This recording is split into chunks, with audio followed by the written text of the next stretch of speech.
I'm going to tell you why Marcus Freeman is doing a better job at Notre Dame than Brian Kelly could. Freeman is doing what Brian Kelly could not, and that is evident in last year's college football playoff run. Freeman is a rising coach who is young.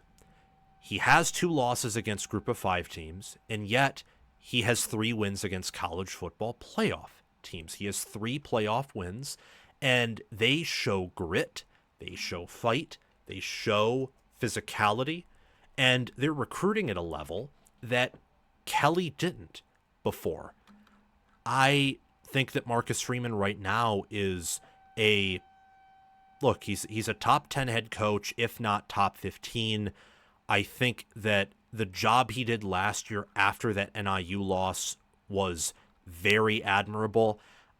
I got to tell you guys, and this is admitting where I was wrong here, I thought he was going to get fired at the end of the year, or at least at the end of 2026 after that NIU loss. I thought to myself, this is the game where we're going to look back on it and say, yep, that's why Marcus Freeman got fired. Now, I don't know if he'll be at Notre Dame for 10, 15, or 20 years, and maybe at some point he does get fired. I mean, losing games like that makes the leash shorter unless you make up for it by winning several playoff games, which Notre Dame did last year. However, I get the feeling that by looking at the teams he has produced, that the coaching is getting better every year and that the talent is getting better every year. Especially from 2022, his first year of 2023, you saw that huge jump.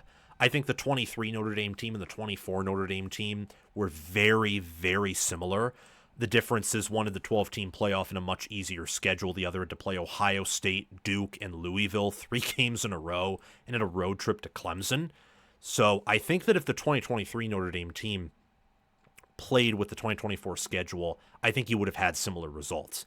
And that is a compliment, honestly. That means Notre Dame fielded 2 top 10, if not higher, top 8. Last year's team was certainly a top 6, top 5 team around there at the end of the year, and overshot that by reaching the national championship and having an opportunity to win it all and claim to be the best team last season. Freeman's done a good job. He's a great culture guy. He has gotten much better at in-game decision-making. I think that was evident in the college football playoff. And he made a great hire at OC with Mike Denbrock, who I think is one of the best in the business. And he was able to keep Al Golden at Notre Dame long enough to go on that run. I mean, his career record at Notre Dame, Marcus Freeman, is 33-10. 33-10. And he has a 3-1 record in the playoffs. And you look at Brian Kelly, and Kelly never had the 12-team playoffs, so I don't want to be too unfair. But Kelly did not recruit at the same level. Kelly had years of 8-5, 8-5, 8-5, 9-4, 4-8, and then it was from 2015 on, with the exception of 2016, they won 10 or more games every year. So he did improve Notre Dame. Certainly, there's no question about it. He left Notre Dame in a much better position than Charlie Weiss did. That was a disastrous tenure. But Kelly had some ups and downs that even well into his tenure that I don't know if Marcus Freeman is going to have, and he certainly hasn't had yet. And Freeman, keep in mind, is young. He's only 39 years old. He's 39. He has easily 25 years of coaching left in him. If not 30, maybe even 35, with modern medicine advancing at the pace it is, and with the fact that he's a healthy, in shape, smart guy. And that stuff matters. That certainly matters. So I look at Brian Kelly at LSU, and I look at Marcus Freeman at Notre Dame, and I think to myself, wow, Freeman and Notre Dame are going on this really upward trajectory here. And while I think they'll regress in 2025 from 2024, I love Notre Dame in 2026. Love them.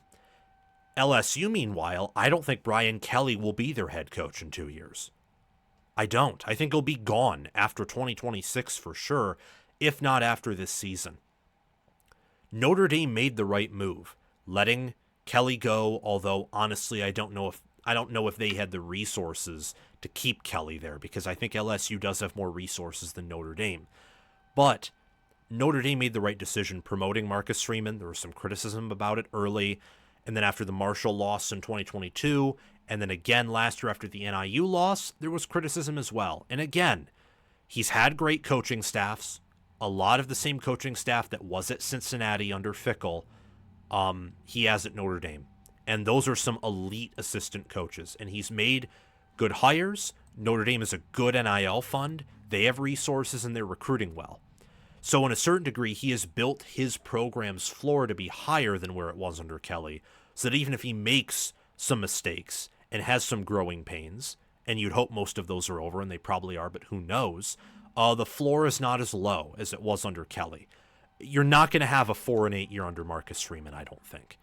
And let's just look at their records at Notre Dame, for example. Freeman, 33-10, and this is in 3 years. 3 years, with a 3-1 CFP record. Kelly was 92-39 overall record, and 0-2 in the CFP. Now again, Kelly played 2018 Clemson and 2020 Bama, who are some of the best teams of the 21st century. And I don't think last year's Notre Dame beats either of those teams. So on a surface level, this isn't an insane comparison that clearly Marcus Freeman is a better coach than Kelly. But what I will tell you is the fact that Marcus Freeman could suffer some bad losses against Marshall and against NIU. How could I forget that? To be honest, though, when you lose that game but still make the playoffs and you win out and show that that game was a fluke, it can be easily forgotten at times, unless you really hate Notre Dame, and I don't. But the fact that Freeman could rally the troops from those losses and compete with good teams and beat them, meanwhile, when Kelly had some bad games, it usually spelled that they were going to lose 5, 4, or even 8 games in the season, I think speaks to the job that Freeman has done. I think Freeman's built one of the best programs in college football right now and moving forward. That's especially the case if they can hold on to their strength and conditioning coach, to Mike Denbrock, to Joe Rudolph, who I think is an elite offensive line coach. I'm very high on Freeman in the long term, especially. Thank you so much for watching, and make sure to subscribe, hit the bell, like the video. We need more Notre Dame fans here on College Football with Sam. So if you could follow along with us and go on a journey with us as we cover the 2025 season, that would be pretty incredible.